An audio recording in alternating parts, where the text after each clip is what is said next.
Balik lagi sama aku Gina Amaramodia di AWS Cash. Dan selamat datang, semoga kita bisa belajar hal-hal baru dari dosen tamu yang kali ini. Nah, kali ini kita syuting bertepatan dengan tanggal 17 Agustus. Jadi selamat hari jadi untuk negaraku, bangsaku, Indonesiaku. Semoga menjadi selalu negara yang damai dan sukses dalam hal apapun. Nah, berhubung kita lagi bahas tentang bangsa nih, kita juga sedang kedatangan tamu yang sangat cantik, yang tidak jauh dari Istiqosa juga, yaitu Bu Kiki. Selamat pagi Bu Kiki. Selamat pagi Gina. Duh, dibilang cantik sama orang cantik tuh sesuatu loh. Aduh, terbang ini, terbang. Gimana kabarnya Bu?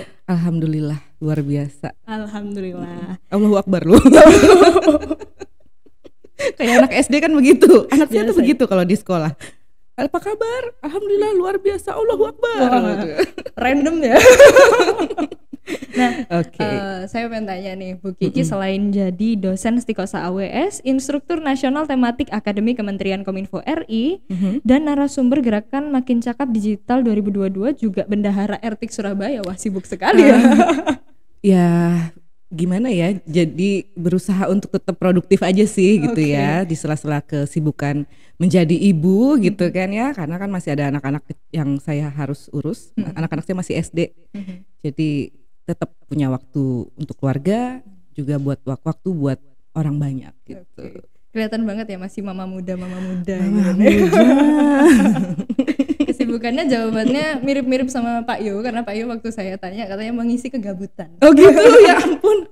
Oh jadi ternyata di sini itu ya dosen-dosennya memang ini ya terlalu banyak waktu luang gitu ya, akhirnya mainnya di sini. Banyak kesibukan yang sangat membantu. Alhamdulillah sih. Nah, kesibukan jadi cuan tapi. Betul. Nah, apa itu sih yang enggak kalau ada cuan? Nah, kali ini kita akan bahas tentang komunikasi multikultural. Kebetulan nih, karena Bu Kiki juga bisa dibilang menguasai di bagian menjelaskan masalah multikultural nih. Gini, saya tuh memang karena berasal dari latar belakang keluarga yang multikultural, jadi saya lebih merasa kok kayaknya ini gue banget sih gitu loh. Relate ya. Relate banget karena memang ternyata dalam kita berkomunikasi itu kan kita kalau berkomunikasi sama interpersonal seperti ini gitu ya, berdua itu kan kita bertukar informasi dengan ada, kalau namanya ilmu komunikasi itu kan kita menyampaikan pesan dengan maksud tujuan tertentu supaya pesan itu sampai ke komunikan kita gitu ya. Nah begitu juga dengan adanya komunikasi multikultural antar budaya ini, seringkali karena kita punya latar belakang yang berbeda dari sisi budaya gitu ya, itu menjadi benturan. Jadi pesannya tuh seringkali suka nggak sampai gitu loh, Gina. Nah makanya kita harus paham tentang yang namanya komunikasi multikultural itu. Gitu. Sebenarnya ada beberapa teori sih, nanti saya jelaskan lah gitu ya. Singkat. Saya juga pengen tanya nih Bu, perbedaan antara ini kan yang dibahas kan tentang kebudayaan berarti ya, karena kan multikultural. Bedanya sama lintas budaya itu apa? Basically sama ya, kan multikultural dengan beberapa budaya, berbeda budaya, lintas budaya itu juga budaya yang berbeda antara saya dengan kamu, kita sudah berbeda budaya. Jadi basically sebenarnya kurang lebih sama. Nanti ada teori khusus gitu ya, ada teori dari beberapa pakar lah ya yang terdahulu gitu ya, bahwa ada 3 teori komunikasi antar budaya. Jadi nanti itu ada 3, ada dari William Goody Kunz, ada Stella Tommy tulisannya ya, dan Gary Philipson. Nah itu masing-masing dia punya teori berbeda. Kira-kira begitulah Gina. Oke, kalau gitu kita langsung aja dengar penjelasannya ya, karena saya udah kepo banget ini, pertanyaannya mulai banyak. Jadi kalau kita mau bedah dulu nih, apa sih komunikasi multikultural itu gitu ya? Sebenarnya teman-teman semua yang ada di teman sobat AWS gitu ya, yang ataupun yang di luar sana, sekarang kan teknologi udah canggih ya, kita udah masuk era digital, cari di Google banyak arti komunikasi multikultural dari beberapa teori yang sudah ada gitu ya. Cuman yang mau saya jelaskan di sini bahwa basically komunikasi multikultural itu adalah komunikasi yang melibatkan proses interaksi dari individu atau kelompok dari budaya tertentu dengan kelompok dari budaya lain sehingga melahirkan culture baru atau subculture. Nah, jadi memang seringkali memang akhirnya, apalagi dengan kita masuk era digital sekarang ini ya teman-teman ya, itu kita kan udah informasi dari luar itu kan susah untuk dibendung. Banyak budaya-budaya yang masuk akibat informasi yang semudah itu gitu ya kita dapatkan. Nggak usah jauh-jauh deh, budaya-budaya Korea, K-pop, Betul. ya kan? Iya. Itu akhirnya kan secara tidak langsung mempengaruhi kita nggak sih? Iya. Jadi suka makan tteokbokki nggak? Iya dong. Nah, Ramyeon, Ramyeon, semua. samyang gitu kan ya? Merek dong. No, disebut merek nggak boleh. Boleh sponsor. Ya. Ya, jadi itu akhirnya menjadi proses akulturasi, ada budaya baru yang masuk. Sebenarnya nggak apa-apa sih gitu ya. Itu kan memang sah-sah aja ya kita menerima budaya baru. Sama seperti saya ini keluarga saya, papa saya dari Kutai Kartanegara, mama saya asli Surabaya. Kemudian saya lahir dan besar di Kalimantan, tapi saya bertumbuh besar pendewasaan diri saya itu karena saya kuliah S1 itu di Malang. Bayangkan dengan budaya Kalimantan itu saya bawa ke Malang. Saya usia 17 tahun waktu itu di Malang ya. Itu terkaget-kaget. Dan itu ada lagi namanya fase gegar budaya. Fase gegar budaya itu di saat kita dengan budaya kita nih masuk ke budaya baru. Kayak geger otak Culture gitu loh Gin. shock ya. Culture shock ya, kayak geger otak ya. Bahasa Inggrisnya culture shock gitu ya. Nah itu kan memang ada fase-fase itu. Kita semua pasti, apalagi kayak buat para perantau nih ya, teman-teman yang merantau pasti mengalami, nggak mungkin nggak ngalamin namanya culture shock. Nah itulah makanya kita juga dengan adanya culture shock itu kita harus paham juga tentang bagaimana kita komunikasi multikultural itu ya, komunikasi antar budaya. Nah pada saat saya di Malang itu, saya tuh juga akhirnya berusaha untuk menyesuaikan diri, beradaptasi, ketemu dengan budaya baru. Bahasa aja udah beda kan. Walaupun mama saya orang Surabaya loh. Tapi tetap beda. Tapi tetap saya tidak asing dengan bahasa Jawa. Sampai sekarang pun juga saya sudah dari tahun 2013 kembali ke Surabaya gitu ya. Setelah saya lulus kuliah, saya balik ke Samarinda. 2013 saya kembali ke sini karena suami orang Surabaya. Oke. Ya kan? Lebih tepatnya sukunya Madura sih ya. Tapi beliau besar dan lahir di Surabaya gitu ya, jadi Maduranya nggak kelihatan gitu kan. Tapi tetap akhirnya saya beradaptasi lagi karena saya menikah dengan orang yang berbeda suku lagi gitu kan ya. Nah jadi pada saat saya sampai di Malang itu saya ngerasa, aduh ini kok bahasanya begini gitu ya. Apalagi gitu kan. Terus udah gitu belum lagi makanan berbeda. Terus juga cara kita menyapa itu kan berbeda. Nah itu yang akhirnya membuat saya untuk berusaha beradaptasi, berusaha untuk ngeblend sama temen. Saya sengaja nggak cari teman sesama Kalimantan karena kalau kayak gitu saya ngerasa kayak nanti saya nggak bisa membaur, menambah wawasan saya juga nggak bertambah, nggak explore juga. Jadi ada satu kejadian lucu. Saya pernah kalau di Samarinda itu ya teman-teman bilang angkot itu taksi. Oke. Ya, taksi kan. Oke. Begitu saya sampai sana ditanya sama teman-teman, kamu tadi numpak opo gitu kan. Bahasa Jawa gitu kan. Numpak taksi. Wih, anjene arek sugih nek taksi. Loh, kok taksi sugih sih tak bilang gitu. Itu kan taksi pas ada lewat angkot gitu ya. Apa len ya kalau di Malang kan bilangnya len gitu ya. Bener ya len ya? Iya. Oh alah, itu bemo ya. Loh taksi, itu taksi.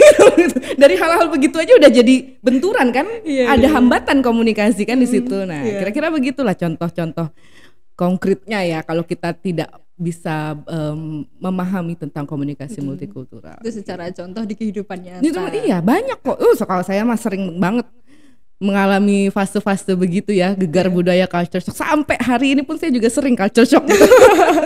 Tapi itu berproses gitu ya. Jadi memang semua itu berproses. Bahkan juga anak-anak saya lahirnya di sana di Kalimantan, tapi besarnya di Surabaya. Lagi-lagi mereka pun juga membuat saya shock kadang-kadang karena sehari-hari mereka lebih medok daripada saya.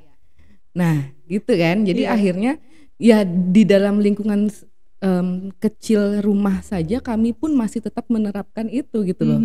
Untuk supaya kita lebih nyambung dalam hal ngobrol gitu kan. Karena namanya komunikasi dalam lingkungan keluarga itu juga kan penting ya gitu loh. Jangan sampai ada hambatan hanya karena berbeda persepsi gitu, maknanya beda gitu. Kira-kira begitu, Kin. Ada lagi mungkin mau ditanyakan? Kalau dari saya sendiri, karena tadi pembahasannya adalah tentang gimana cara berprosesnya, pasti kan dalam proses itu ada prinsipnya ya. Kalau prinsipnya komunikasi multikultural sendiri secara teori itu ada apa aja? Oke, saya jelasin dulu ya kalau tentang teori komunikasinya ini ya. Jadi kan ada 3 tadi saya bahas. Yang pertama itu dari William Goody Kunz. Nah itu teori kecemasan dan ketidakpastian. Jadi dalam teori Goody Kunz ini kita difokuskan perbedaan budaya antar kelompok dan orang asing. Jadi dalam teorinya itu dijelaskan bahwa teori ini bisa digunakan dalam segala situasi dan kondisi berkaitan dengan terdapatnya perbedaan di antara keraguan dan ketakutan ya. Nah lebih lanjut dia jabarkan lagi nih Kin, dari teori ini dikembangkan jadi 6 konsep dasar, yaitu konsep diri berkaitan dengan meningkatnya harga diri ketika seseorang berinteraksi dengan orang lain akan menghasilkan kemampuan meningkatkan kecemasan. Jadi kalau pada saat kita ketemu orang baru nih, kita tuh kan kayak ngerasa aduh takut cemas, insecure gitu kan ya. Aduh ini aku berada di mana, aku siapa, aku di mana gitu kan. Iya nih, seketika amnesia gitu kan ya. Nah kemudian juga ada yang kedua, motivasi berinteraksi dengan orang asing berkaitan dengan peningkatan kebutuhan diri untuk masuk dalam kelompok. Jadi ketika seorang berinteraksi dengan orang asing ini, interaksi tersebut akan lebih meningkatkan lagi kecemasannya. Jadi memang jadi karena kita tuh kadang-kadang ngerasa kalau kita masuk ke tempat yang baru, ini apalagi kalau orang-orang yang introvert ya, wah kelar tuh, habis, ya kan? Masuk ke tempat baru, melihat ini, aduh kok beda banget sama aku biasanya lingkungannya gitu ya. Itu akhirnya jadinya dia pasti akan merasa udah capek duluan. Iya, energinya habis gitu kan ya. Nah kemudian yang konsep dasar yang ketiganya nih dari Goody Kunz ya, reaksi terhadap orang asing. Nah ini berkaitan dengan peningkatan menerima informasi, toleransi dan empati terhadap orang asing yang meningkatkan kemampuan seseorang untuk memprediksi perilaku orang asing tersebut. Jadi dia mulai nih bereaksi setelah kita masuk ya ke dalam suatu lingkungan gitu kan asing. Kita mulai bereaksi nih.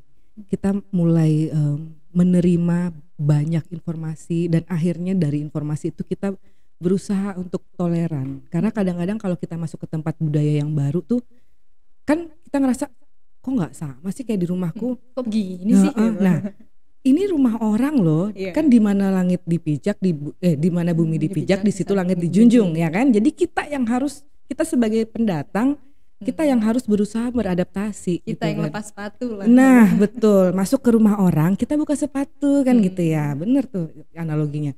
Jadi kira-kira begitu, kita harus mau bertoleransi gitulah ya. Nah kemudian ada lagi kategori sosial orang asing. Nah ini berkaitan dengan peningkatan kesamaan personal di antara kita dengan serta kemampuan mengelola kecemasan. Tujuannya jadi pastilah cemas gitu ya, kaget, bingung gitu kan. Nah itu kita mulai bisa mulai mengontrol kecemasan itu. Kemudian ada proses situasional dalam Goody Kunz ini juga berkaitan dengan peningkatan situasi informal di mana kita berinteraksi dengan orang asing. Tujuannya untuk meningkatkan kemampuan kita dalam mengelola kecemasan.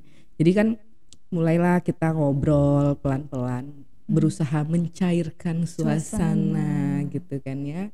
Kayak orang PDKT juga gitu kan ya, dengan segelas kopi dan hawa senja. Anak senja banget sih gitu. Kemudian yang terakhir kalau dari Goody Kunz ini koneksi dengan orang asing, yang ini berkaitan dengan peningkatan ketertarikan, hubungan dan jalinan kerja dengan orang asing. Tujuannya menurunkan kecemasan dan meningkatkan kepercayaan pada diri kita. Nah itu akhirnya kita udah mulai percaya diri lah gitu kira-kira. Mulai confidence ngomong sama orang. Kemudian nih yang teori kedua ya dari Stella Think to Me. Nah ini menjelaskan bagaimana perbedaan dari berbagai budaya dalam merespon berbagai konflik yang dihadapi. Nah, lebih lanjutnya dia menjelaskan bahwa ini kalau yang pertama itu kan teori kecemasan ketidakpastian. Nah, kalau yang kedua Stella Ting ini teori negosiasi wajah, ya. Wajah. Jadi lebih ke pesan verbal dan non verbal. Ya, kalau non verbal kan mimik muka, visual. Gitu yang agak sekira kalau baru ketemu orang mukanya udah mencurang. Lihat atas bawah. Terus yang dilihat insecure. Gitu kan. Nah, dalam teori ini dijelaskan 5 model dalam pengelolaan konflik ya. Yang pertama, avoiding, penghindaran. Jadi dia lebih menghindari berbagai macam konflik yang mungkin terjadi. Jadi dia udah antisipasi. Nggak usah deh gitu kan. Kemudian obliging atau keharusan yang berkaitan dengan keharusan untuk menyerahkan keputusan pada kesepakatan bersama. Jadi ya udah pasrah. Nyerah harus deh ya mau nggak mau ya udahlah kita kudu ngikut nih sama adat istiadat yang di sini gitu kan ibaratnya. Kemudian compromising ya, berkompromi, jadi saling memberi dan menerima, take and give gitu ya, sampai bisa ngeblend gitu kan ya. Kemudian ada dominating ya, ini berkaitan dengan dominasi salah satu pihak dalam penanganan suatu masalah. Jadi lebih dominan salah satu pihak lah gitu ya. Dan integrating, ini bersama-sama, berintegrasi, mencari sesuatu penyelesaian terhadap kalau misalnya ada konflik gitu, ya udahlah kita duduk bersama cari solusinya seperti apa. Ya, jadi tentang kompromi itu bagaimana kita saling memberi dan menerima segala sesuatu supaya bisa komprominya tuh tercapai gitu ya. Jadi kayak saling ya duduk bareng, ngobrol bareng gitu kan supaya dapat satu pikiran, visi dan misi dan yang sama gitu ya. Nah, kemudian ada juga namanya dominating ya. Mendominasi salah satu pihak. Ini kalau dalam teori ini jadi ya ada salah satu budaya nanti yang akhirnya jadi dia mendominasi dalam lingkungan itu gitu ya. Kemudian yang terakhir ada integrating. Nah, ini berintegrasi bersama-sama. Jadi ya udahlah kita saling bekerja sama gitu ya, berintegrasi. Kira-kira begitu Gina. Nah, yang terakhir nih ya, teori komunikasi antar budaya itu ada teori kode bicara dari Gary Philipson. Kalau bahasa Inggrisnya Philipson. Nah, ini dia menjelaskan bagaimana keberadaan kode bicara dalam suatu budaya ya. Jadi ada 5 proporsi dalam teori ini, yaitu dimanapun ada budaya, di sana pasti ada kode bahasa yang menjadi ciri khas. Kode bahasa ya. Kayak aksara Jawa. Itu apakah itu bentuk kode? Bukan kode. Bukan, ya? Kayak kita kode-kode nama pacar gitu loh. Kode gitu. Lebih ke non verbal kayaknya ya kalau kode ya. Terus kemudian yang kedua, sebuah kode bahasa mencakup sosiologi budaya, retorika dan psikologi budaya. Terus yang ketiga, pembicaraan yang signifikan bergantung pada kode bicara yang digunakan pembicara dan pendengar untuk mengkreasikan dan menginterpretasikan komunikasi mereka. Nah, kemudian yang keempat, berbagai istilah, aturan dan premis terkait dalam pembicaraan itu sendiri ya. Jadi ada aturan kode-kodenya seperti apa itu tadi ya, karena kan ini kan kode bicara. Nah, yang terakhir kegunaan suatu kode bicara adalah untuk menciptakan kondisi yang memadai yang terkait dengan prediksi, penjelasan dan kontrol guna menciptakan formula wacana tentang kecerdasan, kebijaksanaan dan moralitas perilaku dalam berkomunikasi. Kira-kira begitu ya. Jadi ada 3 teori. Ada 3 poin penting yang harus dicatat, apalagi kalau lagi ngerjain tugas. Jadi teori kecemasan, kan ketidakpastian, teori negosiasi wajah gitu ya, negosiasi wajah, dan teori kode bicara. Kira-kira begitu. Oke. Saya pengen tanya Bu, masalah tadi kan kita ini tentang budaya. Kan sebagaimanapun namanya komunikasi itu ada proses yang menghalangi dan ada proses yang mendukung. Kalau untuk pendukung dan hambatannya dalam komunikasi multikultural ini apa Bu? Kalau pendukungnya jadi lebih karena kita kan kalau misalnya dalam lingkungan suatu budaya baru gitu ya, yang mendukung itu ya memang dari lingkungan itu sendiri juga gitu ya, dan kita mau tidak untuk beradaptasi ya. Hambatannya tadi ya kembali ke kitanya lagi gitu loh.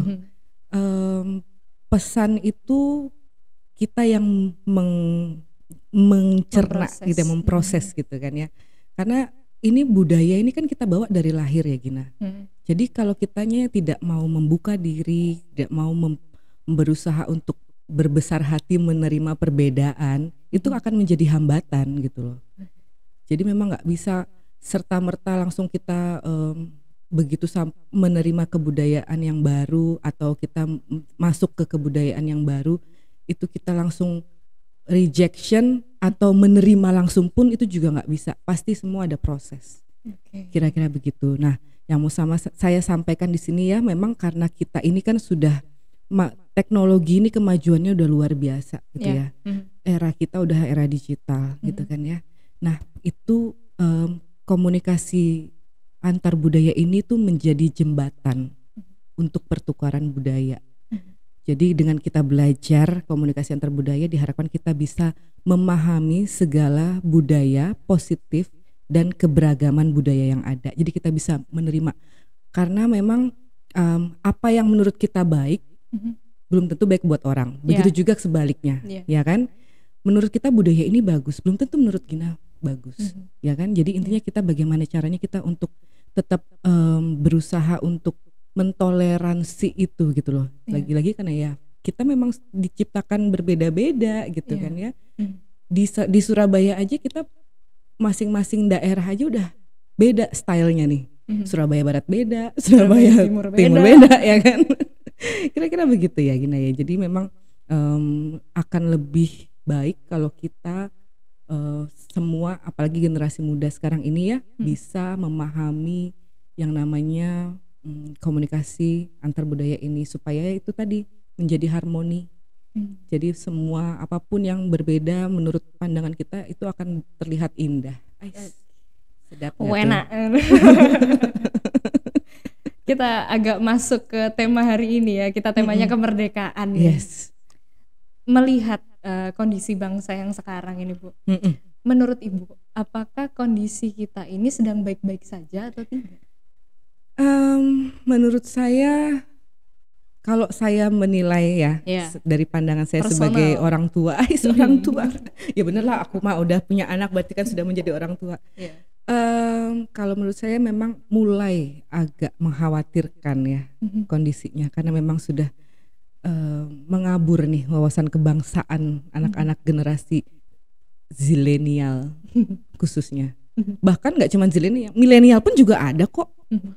Nah, yang kita harus jaga ini kan yang generasi alfa ini, jangan sampai mereka benar-benar lupa dengan akar budayanya. Makanya peran penting dari rumah dulu deh, orang tua dulu. Saya sebagai orang tua aja, saya berusaha untuk membuat suasana di rumah anak-anak saya itu, saya selalu tidak pernah jauh-jauh dari unsur kebudayaan. Kebudayaan, baik kebudayaan saya asli, saya aja udah campur-campur gitu ya, kebudayaan bapaknya gitu kan. Saya kalau ngobrol sama mereka sehari-hari masih tetap dengan bahasa Banjar loh di rumah. Iya, walaupun mereka nggak bisa bales. Bahasanya jawabnya malah medok gitu. Tapi paling tidak mereka tetap berbalas ya. Iya, paham kan? Iya. Akhirnya paham gitu. Nah, dari situ, dan sehari-hari pun kita juga harus nggak boleh merasa malu lah. Apalagi anak-anak muda. Saya pakai batik loh hari ini. Wah. Ya kan? Tadi saya mau pakai batik nggak jadi. Gitu kembaran ini batik Madura, dia mah batiknya polkadot, maksa banget ya. Batik masa kini. Nah itu mencintai produk-produk dalam negeri aja deh dulu, itu juga menjadi salah satu upaya supaya generasi-generasi muda kita ini nggak lupa dengan akar budayanya sendiri gitu kan ya. Bahkan banyak kok ya, maksudnya budaya itu kan juga terkait dengan kesenian, kesenian kita juga. Jangan yang boleh update, up to date gitu, boleh up to date, biar nggak ketinggalan zaman, boleh. Makanya kan tadi kan bahasanya itu bahwa supaya kita bisa menerima budaya dengan positif, ambil positifnya dari budaya luar, yang jeleknya kita buang. Ya, jadi kita bisa memilah-milah gitu kan ya. Ada budaya-budaya luar yang bagus kok kalau kita terapkan. Contoh, table manner-nya orang Eropa. Itu kan luar biasa ya, sopan sekali. Bagaimana mereka makan aja sendoknya harus dari sisi luar ke dalam, duduk itu harus bagus. Jadi inget Vindili kan, biar tetap slay.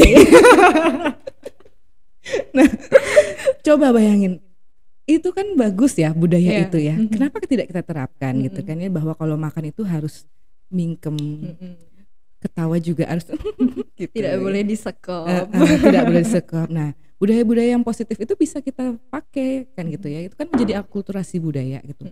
Karena memang ada budaya-budaya dari luar yang memang tidak pantas kita pakai di sini, ya jangan dipakai dong gitu Iya, ya. jangan dipaksa. Nah, jangan dipaksa, nggak usah maksa untuk menjadi kekinian gitu loh. Kalau memang kita merasa oh ini kayaknya nggak cocok deh kalau ditaruh di Indonesia, kalau kita pakai di negara kita.